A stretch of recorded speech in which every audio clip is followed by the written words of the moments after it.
Hey, what's going on, everybody? And a warm welcome, as always, back to the Whiskey Cove. And on today's episode, we look at the whiskies that are coming out or being released in the month of January of 2023. Run that video.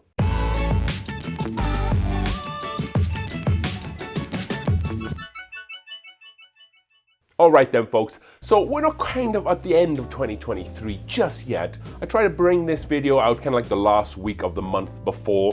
We've just finished Christmas and now we're moving into New Year's Eve and the New Year's here. So hopefully all the subscribers and those who watch these videos out there had a great Christmas, drank some good whiskey, spent some good time with family, and hopefully Santa brought you everything that you asked for as well there. So what we'll do is we'll talk about some of the whiskies that are coming out in the month of January. So hopefully, even if you're not trying to do dry January this year, or you are, maybe you can pick up some excellent bottles that you can drink throughout the year, and hopefully with this information, you can go out there and make some educated decisions and choices on that whiskey.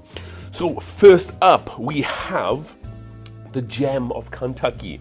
So this is made by 2XO, 2 times oak by Dixon Deadman. So he was involved with Kentucky Owl. I think him and his family used to own Kentucky Owl until they sold it on. So a very successful whiskey brand with Kentucky Owl. So I'm really excited to see kind of where this new brand for Dixon Deadman goes. I really like that name, Dixon Deadman. Kind of sounds like an old West outlaw. It's like Dixon Deadman killed over 20 sheriffs, and he's gone on to be the most wanted man in the West. Sorry, that was my absolute worst American accent, but you know, can't blame a guy for trying. However, Dixon Deadman has this new adventure, and previously it brought out a bottle of whiskey from this 2XO company, and that was called, I think it was the Phoenix Blend. I wasn't able to get a hold of that bottle. However, the Gem of Kentucky should be more readily available. Just some of the notes that it looks like it's going to be 54.5% alcohol. This is going to be barrel number 82. Again, MSRP on this, maybe expect around about $100, probably more in line with kind of like the old Kentucky Owl expressions then. So this is going to be like a 2 times blended, not 2 times blended, 2 times like oaked whiskey. So maybe you're going to get more of those kind of like barrel char, kind of double oaked type notes with this one. So really looking forward to this one. And again, this is going to be like 54.5%. So it'll be really interesting where those flavors sit at a higher ABV, because generally toasted whiskeys and double oaked whiskeys sit a little bit lower. And maybe that might be for a specific reason, but if we can get a hold of this bottle, then we can kind of see like what those notes taste at a higher proof. So that was the Gem of Kentucky by Dixon Deadman. And if we take a look at the back label here, it says the Gem of Kentucky series is made by hand-selected single barrels from my Dixon Deadman proprietary high rye bourbon mash bill, which I rebarrel in new oak barrels with varying char levels. Each single barrel expression is unique and bottled just below barrel proof to meet my standards for the most premium release of 2XO. So again, just reiterating what I've already said about that twice barrel double oaked whiskey. It says by a varying char level, so I think he's they've kind of played around with those different char levels to kind of set on something that'll taste really nice. So I'm really looking forward to that one. Hopefully it comes to Colorado here. So that was the Gem of Kentucky.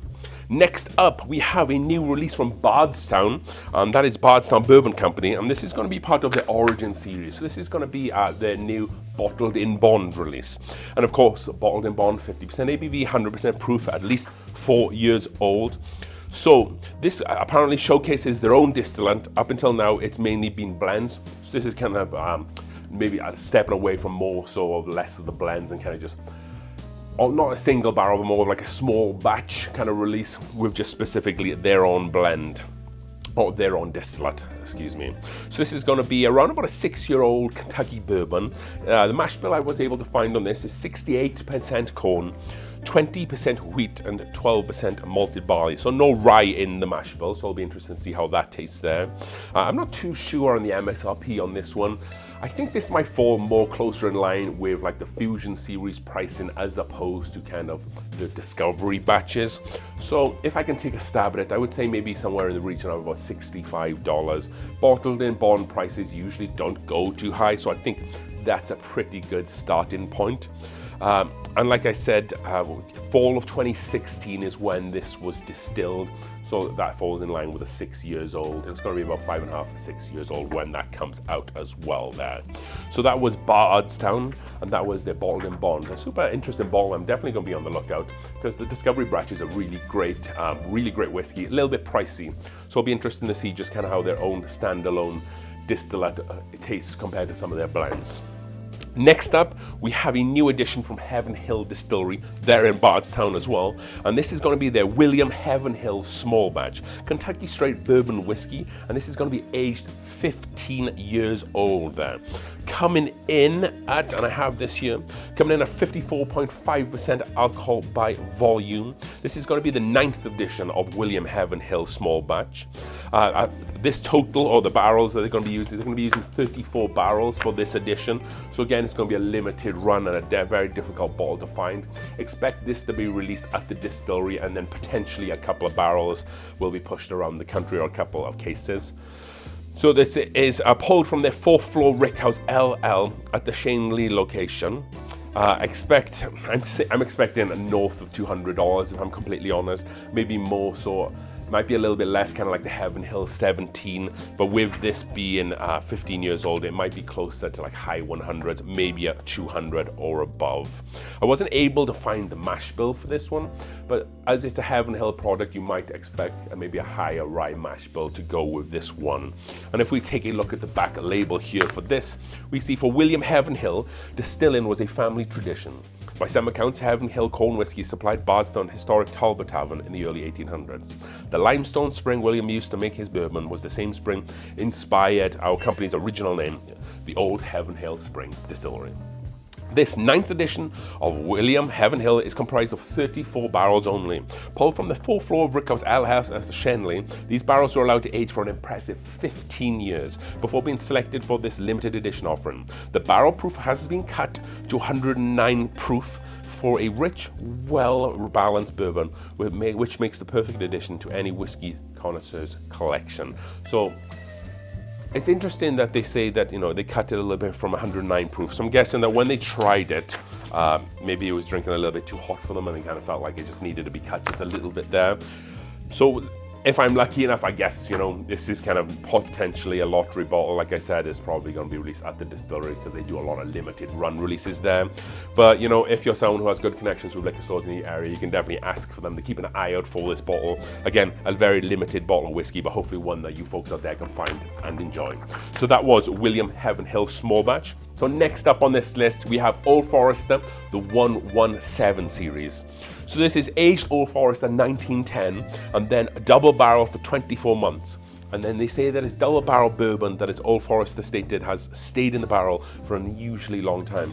So I'm wondering, which it kind of sounds like here, is they just have an Old Forester 1910, they brought it out of the barrel, put it into another barrel, and they've left it in for a very long time, which is what they do with Old Forester 1910 because it's a double barrel bourbon. I think that they just took some of the old 1910 barrels and they just left them longer, and then this is the product that we have now, and they just put like a special release on it there. Coming in at 46.5% ABV, which I believe is the same as 1910, so of course that makes complete sense then. It was released at the distillery on December 13th, like I said, but would also be made available at select retailers nationwide. So again, if you know you have a pretty decent hookup, or just be aware when you maybe go hunting or just looking at or in shops, be aware that the Old Forester 117 will be dropping nationwide in January. MSRP on this, if you're lucky enough to get it for that, it's going to be coming in around $50. Again, I think that's what it was at the distillery, but it might get a little bit of markup as it hits retailers nationwide. So that was Old Forester 117 series. Next up, we're going from Kentucky and we're going to Tennessee, and we're going to Chattanooga Distillery here. And their newest release is an experimental release, and it's the experimental single batch series, cacao infused. So it has a very chocolate kind of look to this bottle. Even just the printout kind of looks like a chocolatey malt goodness there. So with a lot of this stuff is aged for 4 years and 9 months. The mash bill, which is a very unique mash bill, I've never seen a mash bill like this. It includes yellow corn, white wheat malt, Munich malt, kiln coffee malt, black pearl malt, and then cacao from Peru. It doesn't go into the specifics of how much of each of those malts that they use, but a very wide and crazy kind of mash bill. Like, I've never seen white wheat malt, and I've never seen black pearl malt in whiskeys before, so I would love to try a bottle of this. Generally, I don't particularly like chocolate type whiskeys, so if you think of like the Maker's Mark chocolate malt, wasn't really a big fan of that, and there's a couple of other ones around there. I just feel like they can sometimes fall short and become one-dimensional. However, Chattanooga are generally pretty fair with their prices, so you're not going to be paying like $150 like the Woodford Reserve. I feel this is probably going to be sitting around the $50 to $75 mark. Again, available at the distillery when it gets released, but it's also going to be made available on the website sealbachs.com, so SEELBACHS.com. So I'm going to be checking there to see if I can buy it. They didn't talk about a nationwide release in terms of sending it to retailers, but it will be available nationwide for states that can buy online whiskey at sealbach.com. So this is going to come in at 43% alcohol or 86 proof, batch number 28, and there, as you can see on the screen, you can see all that crazy mash bill. It's infused with cacao nibs, cinnamon, and vanilla beans. Kind of sounds more like a stout kind of mash bill and kind of what it's infused by, as opposed to kind of like a whiskey. Batch size only 4 barrels, so a very select batch there. But nevertheless, I think it's a very unique whiskey bottle and definitely one to keep your eye out for there. So that was Chattanooga Experimental Single Batch Cacao Finish. And that just leaves one last whiskey, and probably the most exciting whiskey on this list, and potentially one of the hardest on this list, but definitely an exciting one, that's for sure. And that's going to be A. Smith Bowman Cask Strength Batch 2. So there was a lottery for this in December for those who reside in Virginia. I know there was another one of these typical kind of like state-run lotteries, so it's going to be very difficult to be able to get one of these bottles. However, there is a limited release nationwide again. So again, this is batch 2, and this is coming in at a whopping 72.25% alcohol by volume, or 144.5 proof. So definitely in that hazmat range. What is a hazmat whiskey? Generally anything over 70% ABV or 140 proof is kind of labeled hazmat, just because how high it is in proof. This is a 10-year-old whiskey, so you get a good amount of age with a hazmat proof there. This is uncut, non-chill filtered, hand selected by master distiller Brian Pruitt. MSRP on this on the website is $99.99 or $99. It uses a mix of Buffalo Trace mash bill 1 and 2.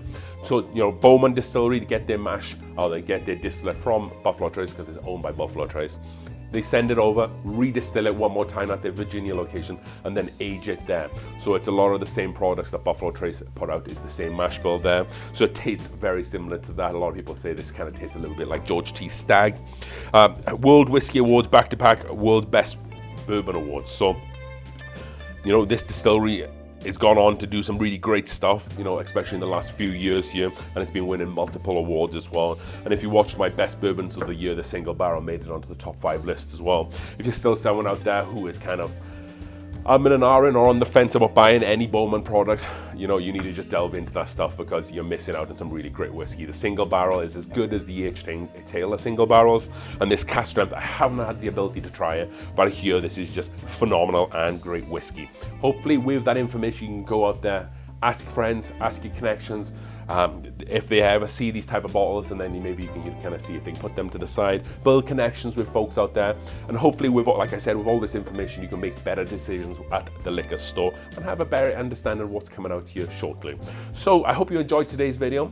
We will be putting these out every month for the rest of the year. These videos are kind of being a bit of a backbone of this channel. You guys seem to really like them, and I seem to really like to put them out there as well, because it gives me a bit of an education of what I'm understanding or what I'm looking to see coming up here in the next couple of months. So if you enjoyed this video, don't forget to hit that like button, and don't forget to subscribe to the channel if you are enjoying this content, because I really appreciate it. And as we drink through the world's whiskies one glass at a time, cheers.